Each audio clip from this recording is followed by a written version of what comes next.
So dear friends, today we will discuss actually what is the strategy for a 11th aspirant for preparing the CLAT examination. कि sir एक foundation का जो बच्चा है उसका दिमाग में क्या होना चाहिए कि जब वो 11th में जैसे एडमिशन लिया उसको क्या सोचना चाहिए, किस तरीके से उसको अगर क्लैट के लिए वो प्रेजेंट होने वाला है तो उसको स्टार्टिंग से ही कैसे प्रिपेयर करना चाहिए, उनको कौन कौन से पॉइंट पर डिस्कस करना चाहिए, कौन कौन से पॉइंट पर उसको गाइडेंस पहले से ही लेकर रखनी चाहिए, या किन चीज़ों के बारे में उसको ऑलरेडी पता होना चाहिए क्लैट एग्जाम देने से पहले पहले या उसकी प्रिपरेशन स्टार्ट करने से पहले पहले। वो सारे पॉइंट्स मैं आज डिस्कस करने वाला हूँ। आई थिंक फाउंडेशन के लिए मैं एक यूनिक या यूं कहूं बिल्कुल अलग जो वीडियो है वो पहली बार ही बना रहा हूं, क्योंकि कुछ बच्चों ने बोला कि सर हम 11th में तो आ गए, 10th क्लियर कर ली, हमारा एम भी है एनएलयू से एलएलएम करना, एलएलबी करना वगैरह वगैरह, लेकिन हमें पता ही नहीं है एग्जैक्ट गाइडेंस क्या होती है, वो पता ही नहीं है। बस जुट जाते हैं, क्लैट की पढ़ाई करना शुरू कर देते हैं, लेकिन बाद में वो रिजल्ट नहीं आ पाता जो एक्चुअली हमारी 1.5-2 साल की प्रिपरेशन होती है, उतना हमें एक्सपेक्टेड रिजल्ट नहीं आ पाता। क्यों? क्योंकि वो बच्चा गलती कर रहा है। तो उसी गलतियां वो ना करें, कौन कौन से टिप्स एंड ट्रिक्स हैं जो एक 11th के बच्चे के लिए अलग तरीके से काम करेंगे, वही मैं आज डिस्कस करने जा रहा हूं आप लोगों के साथ। चलिए देखो, सबसे पहले जब आप 11th क्लास में हैं, वो बच्चा अब 11th में आ चुका है, तो सबसे पहले आपको क्लैट एग्जाम का पैटर्न, सिलेबस और मार्किंग स्कीम अंडरस्टैंड करनी है। उसके लिए मैं कुछ और वीडियोस बना दूंगा ताकि आपको एग्जाम पैटर्न पता चल जाए, सिलेबस क्या क्या होता है और मार्किंग स्कीम क्या रहती है। क्योंकि अभी तक 10th क्लास के बच्चे तक को ये तो नहीं पता था कि सर ये नेगेटिव मार्किंग जैसा कंसेप्ट भी कुछ होता है, तो अब वो सब पहले पता होना चाहिए। ठीक है सर।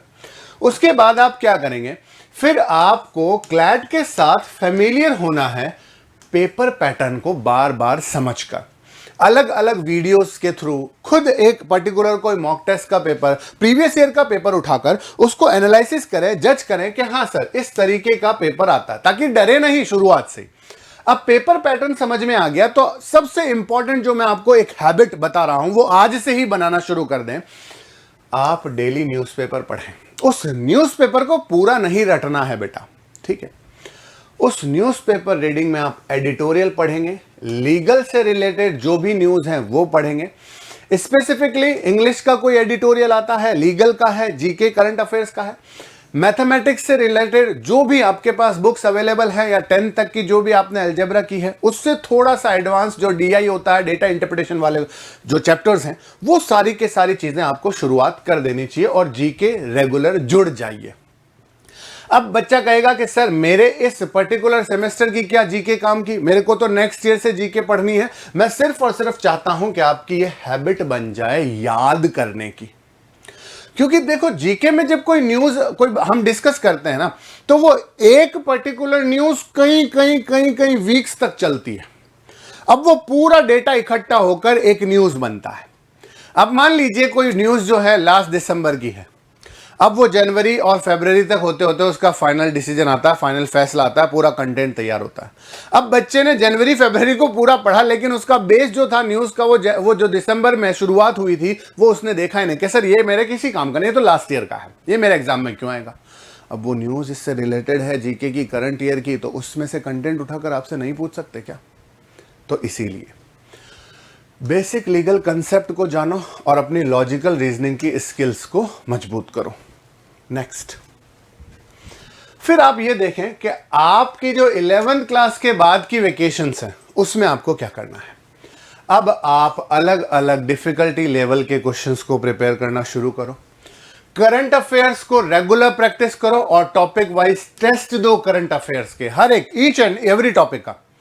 फिर आप क्लैट के मॉक टेस्ट ज्वाइन करो, सैंपल पेपर को सॉल्व करो, ताकि आप एग्जाम पैटर्न से और करीब आ जाएं और अच्छा फेमिलियर हो जाएं। अब आपको जो अपडेटेड करंट अफेयर्स हैं उनको पूरी तरीके से अच्छे से अंडरस्टूड करना है, चाहे न्यूज़पेपर के थ्रू हो, मैगजीन के थ्रू हो, चाहे ऑनलाइन सोर्सेस के थ्रू हो, हजारों अवेलेबल हैं। अब आप 6 महीने पहले क्या करेंगे, एग्जाम से 6 महीने पहले आप पूरी तरीके से अटेंटिव मोड में आकर क्लैट की प्रिपरेशन करनी है। लॉट ऑफ क्वेश्चंस प्रैक्टिस करने हैं, फिर करंट अफेयर्स पर फोकस करना है, नोट्स रेगुलर पढ़ने आपको, फिर आपको वो सारे कंसेप्ट और थ्योरीज और जो मॉक टेस्ट को सॉल्व करने में आपको इंप्रूव करना है, प्रैक्टिस करना है, फिर आपके जो मॉक हैं प्रीवियस ईयर के क्लैट पेपर्स हैं उनको और इंप्रूव करना है। एकदम शांत बैलेंस रूटीन बनाना है और अपने आप में ट्रस्ट रखना है कि हाँ मैं कर लूंगा, कोई प्रॉब्लम नहीं है। अब मैं कुछ टिप्स एंड ट्रिक्स शॉर्टकट में जल्दी बताता हूं, इन सभी का समराइज्ड फॉर्मेट है। सबसे पहले आप अपना स्टडी प्लान बनाओ। अक्सर बच्चे एक दिन स्टडी प्लान दीवार पर चिपकाते हैं, 3 दिन उसको फॉलो करते हैं, चौथे दिन उसको फाड़कर फेंक देते हैं। ऐसा स्टडी प्लान किसी काम का नहीं है, मत बनाना है तो इस पर फोकस रहना। फिर आप मॉक टेस्ट और सैंपल पेपर प्रैक्टिस करो, करंट अफेयर्स डेली न्यूज़पेपर में से डेली, फिर कंसिस्टेंसी रखो यार। 2 घंटे पढ़ रहे हो तो 2 घंटे डेली, लेकिन कंसिस्टेंसी। एक दिन 8 घंटे पढ़ा, फिर 2-4 दिन सोते ही रहे, क्या अभी तो पढ़ा था मम्मा, 8 घंटे पढ़ा था, कोई काम का नहीं है वो। गाइडेंस लेने में कोई बुरी बात नहीं है, कोई शर्माने की जरूरत नहीं है।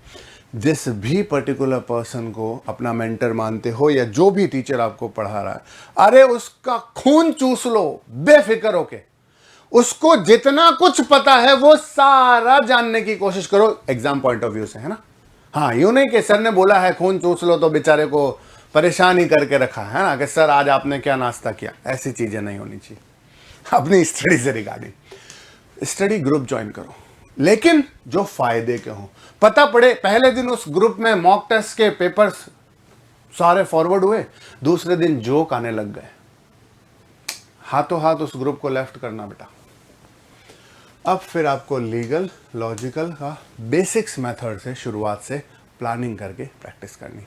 तो ये मेरी तरफ से एक छोटा सा प्रेजेंटेशन था उन फाउंडेशन वाले बच्चों के लिए जिनको वाकई में इस पूरी गाइडेंस की जरूरत है। तो मैंने 1.5 साल का पूरा प्लान आपके सामने रखा है 5 स्लाइड में, ठीक है। और कुछ इससे रिलेटेड आपको कोई सजेशन चाहिए, कुछ ऐसा इंटरेस्टिंग वीडियो चाहिए जो आपको जानना हो, इच्छा हो, कमेंट बॉक्स में ज़रूर बताना, मैं ज़रूर आपकी हेल्प करूँगा।